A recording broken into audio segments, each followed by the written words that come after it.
رکشے والے نے اس کو اوپر سے نیچے تک ایکس رے کرتی نظروں سے دیکھا۔ آواز کے تعاقب میں آگے بڑھتے اس نے رکشہ ٹٹولا اور بیٹھنے لگی، جب منہاج نے اسے بازو سے پکڑ کر واپس کھینچ لیا۔ دفع ہو یہاں سے، وہ رکشے والے پر دھاڑا۔ سنو ملکہ، میں تمہیں ڈراپ کر دوں گا، اب ضد مت کرو۔ کون ہو تم پاگل انسان؟ نیلم نے اس کے پیٹ میں گھونسا مارا۔ نازک سی حسینہ کا اتنا بھاری ہاتھ اور ٹارگٹ۔ منہاج چونک کر اس کی امید نہیں رکھتا تھا۔ ناف پر ہاتھ رکھتے پیچھے کو لڑ کر سنبھلا۔ گارڈز بھاگتے ہوئے اس تک پہنچے، نیلم کے آس پاس دائرہ سا بنا دیا۔ ایک نے پانی پیش کیا جسے ہاتھ کے اشارے سے منع کر دیا گیا تھا۔ تم لوگ کون ہو؟ شاید وہ بہت سے لوگوں کی موجودگی محسوس کر گئی تھی۔ منہاج نے سب کو ہٹ جانے کا اشارہ کیا اور پلٹ کر کار میں جا بیٹھا۔ جب تک وہ ٹیکسی لے کر نکل نہیں گئی، وہ انتظار کرتا رہا تھا۔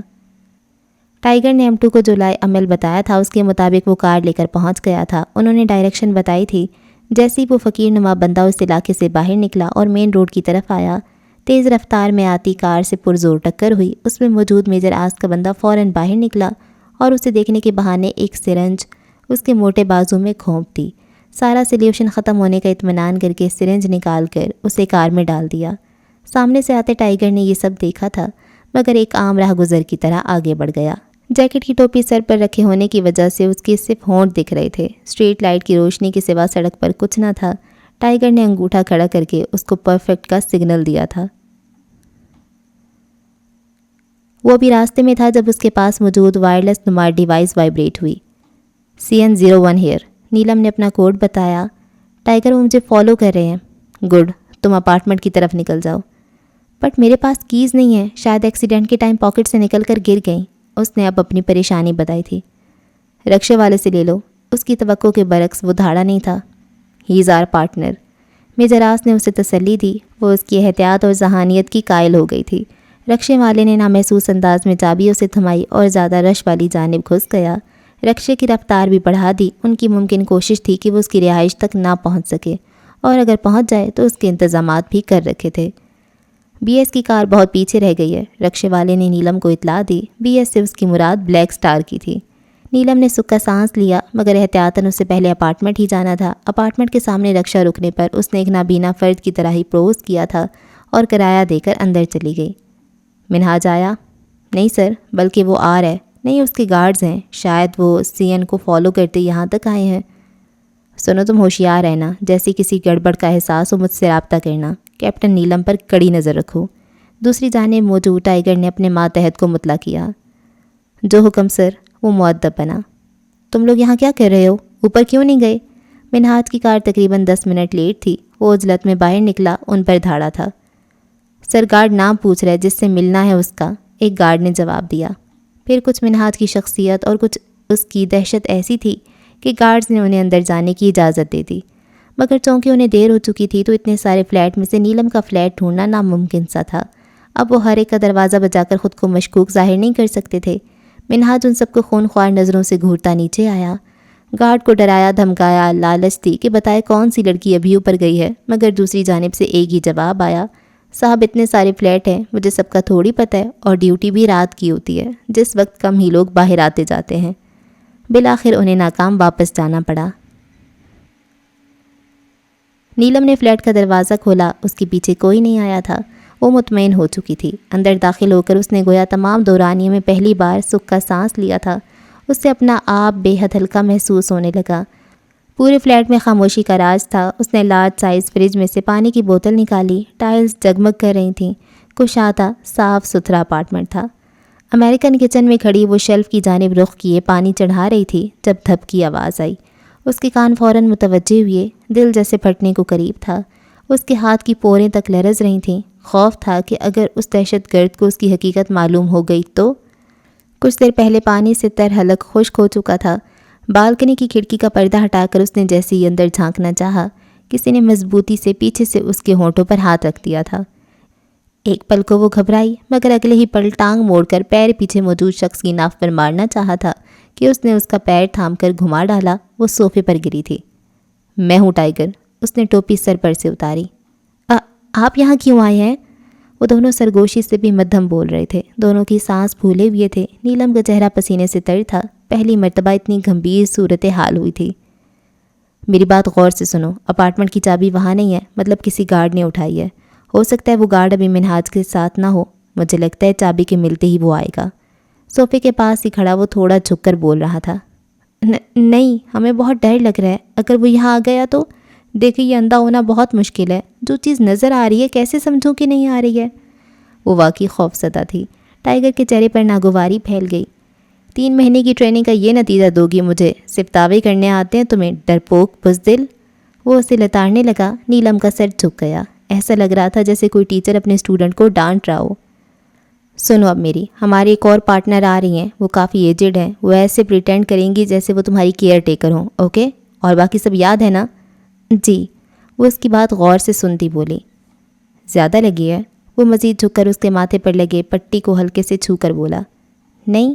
اس کا یہ فکری انداز نیلم کو بہت بھلا لگا تھا۔ وہ بلیک گاؤن میں آئیں گی، دروازہ کھول دینا۔ میں جا رہا ہوں، وہ کسی بھی وقت آ سکتے ہیں۔ وہ اس پر ایک الوداعی نظر ڈالتا بولا اور پھر ویسی بالکنی میں بنے جنگلے کا تالا کھول کر چھلانگ لگا چکا تھا۔ یہ جگہ اسٹور رومز کی وجہ سے بچ جاتی ہے جسے وہ خفیہ راستوں کے لیے استعمال کرتا تھا۔ یہاں سے وہ پارکنگ تک پہنچ گیا تھا۔ کچھ دیر بعد ایک سیاہ چادر اوڑھے 40 سالہ عورت نے نیلم کے دروازے پر دستک دی تھی۔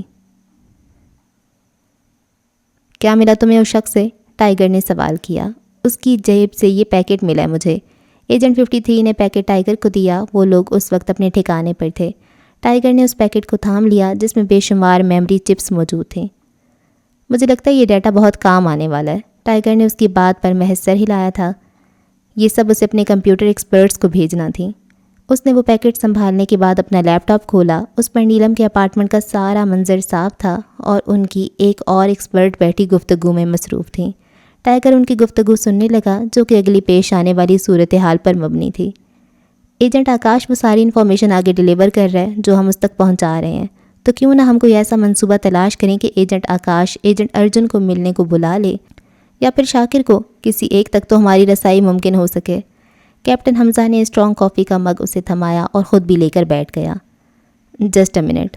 آج فی الحال اپنے تمام گروپس کا کام چیک کر رہا تھا۔ جب اس کی تسلی ہو گئی تب وہ حمزہ کی جانب رخ کرتا بولا، تمہارا آئیڈیا مجھے پسند آیا ہے، کیوں نہ ہم اس کی مدد سے شاکر تک پہنچ جائیں، یقیناً وہ اب تک پاکستان میں ہی موجود ہے۔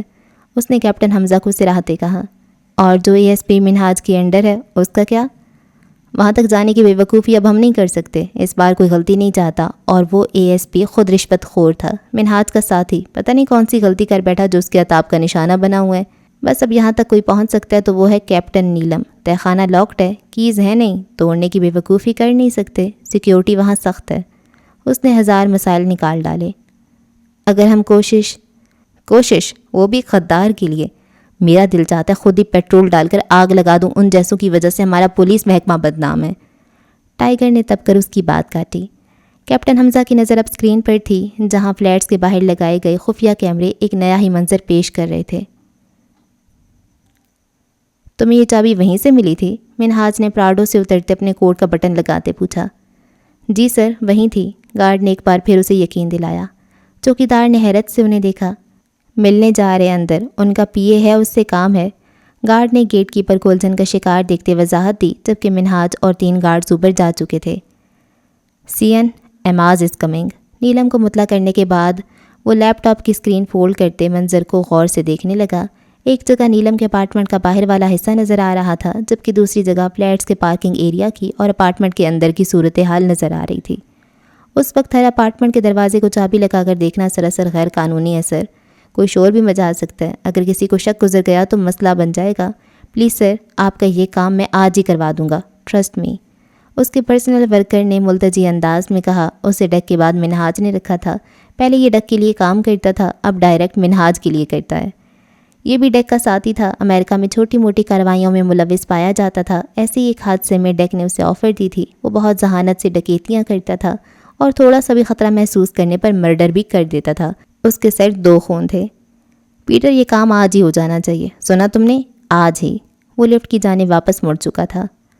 مائی پرومس سر، پیٹر نے مضبوط لہجے میں کہا۔ وہ ایک عرصے سے اس کا اسمگلنگ کا کام بھی کرتا رہا تھا۔ اگر منہاج کے غدار بہت تھے تو اس کے وفادار بھی کم نہ تھے۔ اب بھی ایک لمبی لسٹ ان لوگوں کی تھی جو عرصے سے اس کے لیے کام کر رہے تھے مگر آج تک اس سے ملے نہ تھے۔ ٹائیگر، وہ کہاں ہے؟ نیلم بیڈ پر کمفرٹر میں لیٹی اس نے ڈیوائس سے رابطہ کیا۔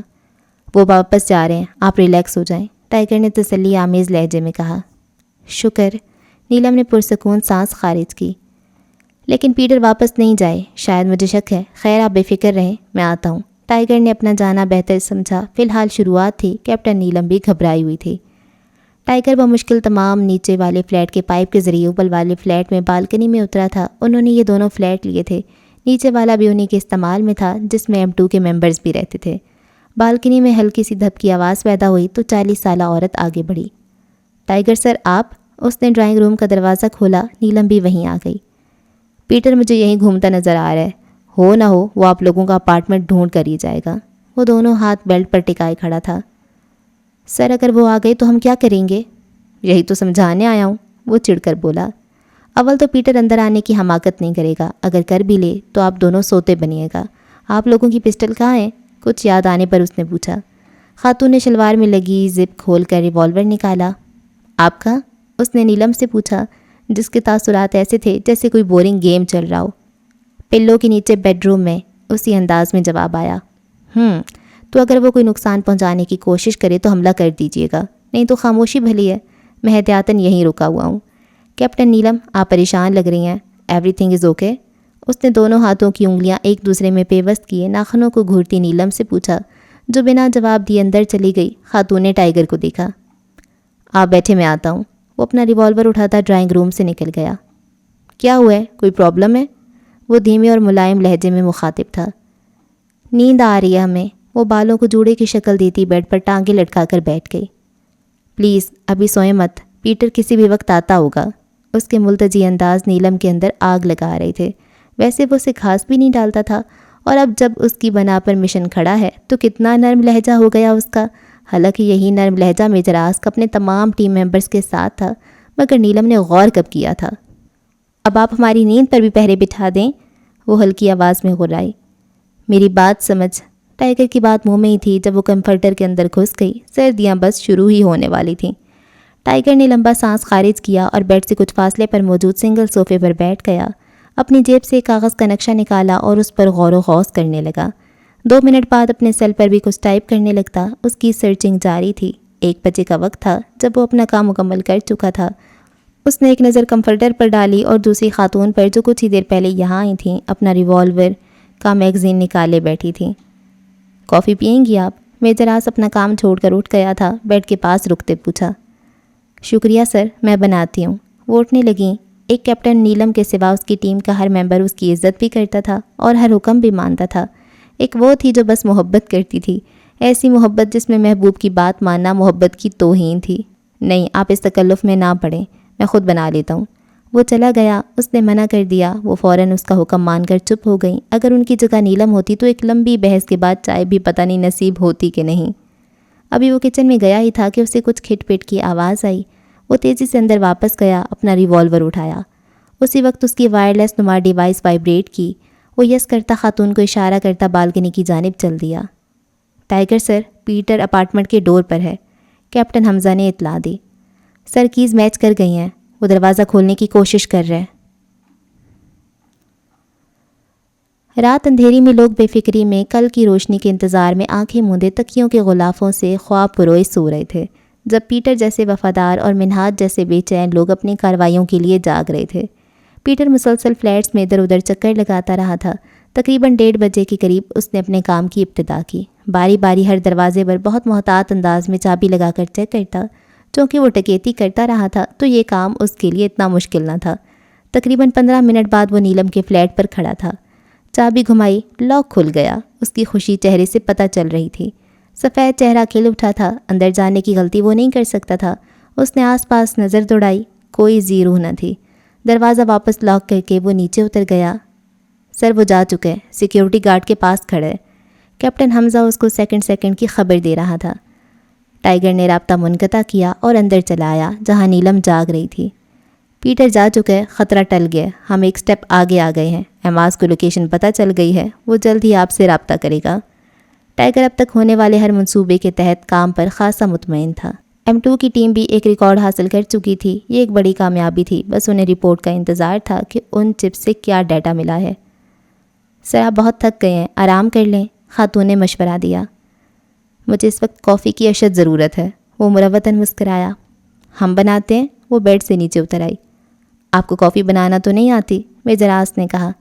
اتنا مشکل کام بھی نہیں ہے، وہی بحث کرنے کی عادت۔ اتنا آسان ہوتا تو آپ پہلے نہ سیکھ چکی ہوتی۔ وہ بھی کہاں پیچھے رہنے والا تھا۔ ہمارے گھر میں کوئی کافی نہیں پیتا، وہ برا سا منہ بناتے بولی۔ تو پھر سیکھنے کا فائدہ؟ کیا پتہ مستقبل میں کوئی گھر والا پینے لگ جائے، اس نے تیکھے کمان جیسے ابرو اٹھاتے کہا۔ خاتون ان کی نوک جھونک پر بس مسکرا ہی سکی تھیں۔ پھر وہ سلیپرز پہن کر کچن میں آ گئی۔ کاؤنٹر کے پاس کھڑی وہ کافی پھینٹ رہی تھی، جبکہ میجر آس ایک سٹول چیئر کھینچ کر بیٹھ گیا اور سر ٹیبل پر رکھ کر اس پر بازو رکھا ہوا تھا۔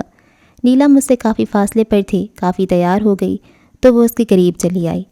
مضبوط گندمی رنگ کے بازوؤں پر موجود بال انہیں اور حسین بنا رہے تھے۔ ابری ہوئی نسیں نیلم کو بے خود کر رہی تھیں۔ وہ ظاہر تھا اسے جکڑ لیتا۔ وہ بے اختیار بے خود ہو جاتی تھی۔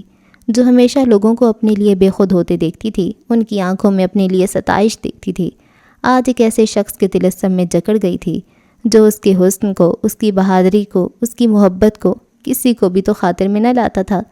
کئی بار اسے لگتا اس کی یہی بے نیازی اسے نیلم ابرار کے لیے اہم ترین بناتی ہے، خاص، بہت خاص۔ ایک لمحے کو اس کا دل چاہا میجر آس کو جھنجھوڑ کر رکھتے، پوچھے اس سے اپنے رد کیے جانے کی وجہ، اس سے اس کا معیار پوچھے۔ کیا ہے ایسا جو اسے نیلم ابرار کی محبت قبول نہیں کرنے دیتا؟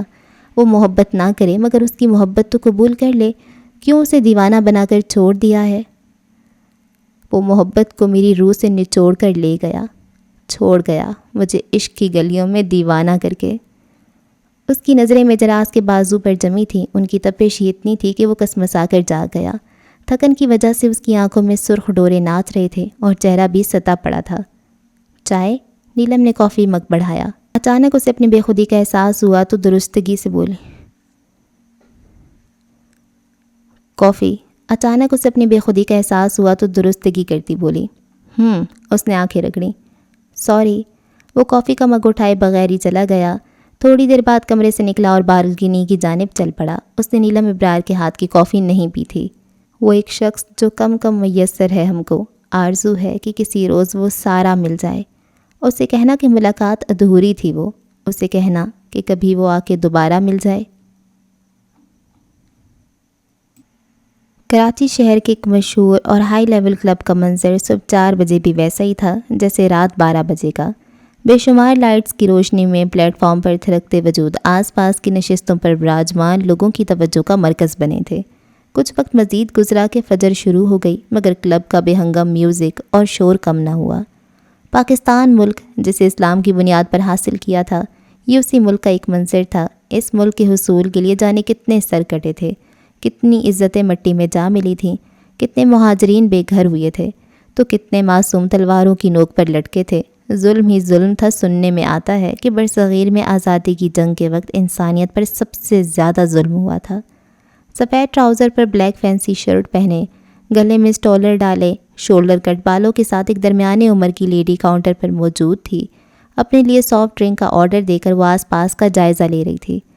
میورک ابھی تک نہیں آیا تھا۔ ان کے ایک ساتھی کی شفٹنگ ہو گئی تھی۔ کیپٹن حمزہ آیا تو ان کے ساتھ تھا مگر بعد میں اسے میجر آس کی ٹیم میں ڈال دیا اور ان کے ساتھ ایک اور ایجنٹ کو شامل کر دیا۔ اس نے یہ اطلاع اس لیڈی کو دی تھی۔ وہ اندر ہی کہیں موجود ہے۔ اس نے ہاتھ میں پہنے ہینڈ واچ موبائل پر بہت احتیاط سے ٹائپنگ کی۔ جلدی تلاش کرو، ایک اور میسج۔ مجھے لگتا ہے وہ مختلف گیٹ اپ میں ہے، ایجنٹ 61 نے جواب دیا۔ ہو سکتا ہے، لیڈی نے رپلائی کیا۔ تم اندر جاؤ، ایجنٹ 41 ادھر آئے گا، لیڈی نے حکم دیا۔ Okay ma'am. اس نے پوزیشن بدلی۔ میورک اندر گیا ہے سیڑھیوں کی جانب۔ لیڈی کو 41 سے اطلاع ملی۔ تم اس کا پیچھا کرو، میں آتی ہوں۔ وہ سافٹ ڈرنک کو ایک ادا سے انکار کرتی چھوٹے چھوٹے قدم اٹھاتے اندر کی جانب چل پڑی۔ کچھ دیر بعد انس کے مقابل آ گئی۔ انہوں نے خود کو ایک کپل کا پوز دینا شروع کر دیا اور یوں ہی باتوں باتوں میں اوپر جانے لگے۔ یہاں کیمرے لگے ہیں 41، لیڈی نے سرگوشی میں کہا۔ آگے نہیں لگے ہوں گے، آخر وہ اپنے خفیہ کام کیمرے میں کیسے ریکارڈ کر سکتے ہیں؟ انس بولا۔ ہم یہاں سے گزریں گے تو ریکارڈنگ میں آ جائیں گے، لیڈی نے ناگواری سے کہا۔ میرے پاس ایک پلان ہے، انس نے پرسوچ انداز میں کہا۔ کیا؟ چلیں۔ وہ واپسی کو مڑ گیا۔ ویٹر کا یونیفارم کہاں ہے؟ انس نے پوچھا۔ 61 کی کار میں، لیڈی نے کہا۔ ایجنٹ 41 نے کار میں یونیفارم بدلا اور اس کے اوپر ڈارک براؤن کوٹ پہن لیا کہ شک نہ گزرے۔ اندر آ کر ایک خاموش گوشے میں اسے بھی اتار دیا۔ اس کے یونیفارم پر کلب کا لوگو بھی لگا تھا۔ میں اکیلے اوپر جاؤں گا، آپ یہاں کھڑی ہو جائیں، کوئی آئے تو بتائیے گا، اور ایجنٹ 61 آپ CCTV آپریٹنگ روم میں چلے جائیں۔ 61 نے فوراً عمل کیا۔ وہ اوپر سیڑھیوں کی جانب چل پڑا۔ 41 گو، انس کو 61 کا میسج ملا۔ اسی وقت وہ آپریٹنگ روم میں داخل ہوا۔ میرا سیل چوری ہوا ہے، میں وہاں بیٹھا۔ اس کا کام ہو چکا تھا، ان سب کا دھیان بٹ گیا۔ وہ 90 تلے قدم اٹھاتا اوپر جا رہا تھا۔ انہیں 20 منٹ کی دیری ہو چکی تھی۔ جب تک وہ اوپر پہنچا، میوریک اور ایک اور گریسفل پرسنالٹی کا مالک شخص وہاں سے نکل رہے تھے۔ کلب کی چھت پر موجود واحد اسٹور روم کو اس شخص نے تالا لگایا اور میوریک کے ساتھ سرگوشیوں میں بولتا نیچے چلا گیا۔ بہرحال انہیں اسلحے کا ایک ٹھکانہ مل گیا تھا، مگر انس کو یقین نہیں آ رہا تھا کہ اتنا بڑا کام یہ لوگ اتنے کھلے عام کر رہے ہیں۔ ان کے نیچے چلے جانے کے بعد وہ پلرز کی اوٹ میں ہوتا کمرے تک پہنچا۔ چھلانگیں مار مار کے بمشکل روشن دان کے جنگلے کو تھام کر لٹکتے ہوئے اندر جھانکا۔ خالی اسٹور روم اس کو منہ چڑھا رہا تھا۔ سر اپارٹمنٹ نمبر 24 ہے، پیٹر نے لائبریری میں داخل ہوتے جھٹ سے کہا۔ وہ چیئر کی بیک سے ٹیک لگائے، چہرے پر گلابی رنگ کی ڈائری رکھے نیم دراز تھا، اس کی پہنچ پر بھی اس کے وجود۔ سر اپارٹمنٹ نمبر 24 ہے، پیٹر نے لائبریری میں داخل ہوتے جھٹ سے کہا۔ وہ چیئر کی بیک سے ٹیک لگائے، چہرے پر گلابی رنگ کی ڈائری کھولے نیم دراز تھا، اس اطلاع پر بھی اس کے وجود میں ہلکی سی بھی جنبش نہ پیدا ہوئی۔ اس نے ہلکی سی آواز نکالی اور ہاتھ کے اشارے سے اسے واپس جانے کا کہا۔ اس کا رویہ عجیب سا تھا، جس کے لیے چند لمحے بےتاب رہا تھا، اب ایسے پرسکون تھا جیسے بے چینی کبھی تھی ہی نہیں۔ خاموشی ایسی ہی تھی جیسے ہمیشہ سے لائبریری میں ہوا کرتی تھی، مگر جانے کیوں اسے آج ماضی نہیں یاد آ رہا تھا۔ بس ایک ہی چہرہ آنکھوں کے سامنے لہراتا گلابی ڈائری کے اوراق پر اجاگر ہو جاتا۔ وہ حسن پرست تھا؟ نہیں، پھر کیا سچ مچ میں محبت کا کوئی وجود ہوتا ہے؟ کیا یہ افسانوں کے علاوہ بھی سانس لیتی ہے ہم انسانوں کی زندگی میں؟ ہاں لیتی ہے، انسانوں کی دنیا میں، مگر بے حس جانور درندے کب سے محبت کرنے لگے؟ کاش محبت کر سکتے، وہ تو کہتے ہیں ہو جاتی ہے خود بخود بغیر کسی تردد کے۔ اس کا ذہن الجھ رہا تھا، اسے اپنا آپ حقیر معلوم ہونے لگا کہ کہاں وہ اور کہاں ایک عام سی لڑکی۔ وہ کیسے ایک جذبے پر اپنی پوری زندگی، اپنا ماضی، حال، مستقبل وار دے، کیسے سارے راز کھول دے، کیسے؟ مجھے اپنا اوپر کنٹرول رکھنا ہے، میں منہاج الزحاق ہوں، مجھے محبت راس نہیں آتی، محبت میرے لیے بنی ہی نہیں۔ وہ خود سے مخاطب تھا، ڈائری کے ورق پلٹنے لگا۔ انت حبیب روحی، تم میری روح کی محبت ہو۔ طلوع سحر کا وقت تھا، وہ کھڑکی پر ڈلے پردے ہٹاتی سورج کی کرنوں کو اپنے چہرے پر بکھرتے محسوس کرنے لگی۔ ہوا کا رخ مخالف سمت تھا اور ماحول میں سکوت، ہلکی ہلکی سرد ہوائیں سال کے آخری ایام کا ثبوت پیش کر رہی تھیں۔ صبح خیر، کیپٹن حمزہ کی آواز پر وہ مروتاً بھی نہ مسکرائی۔ بریک فاسٹ لیا آپ نے؟ کیپٹن حمزہ نے کچن کی جانب جاتے پوچھا۔ جواب ندارد۔ کیا ہوا، موڈ خراب ہے؟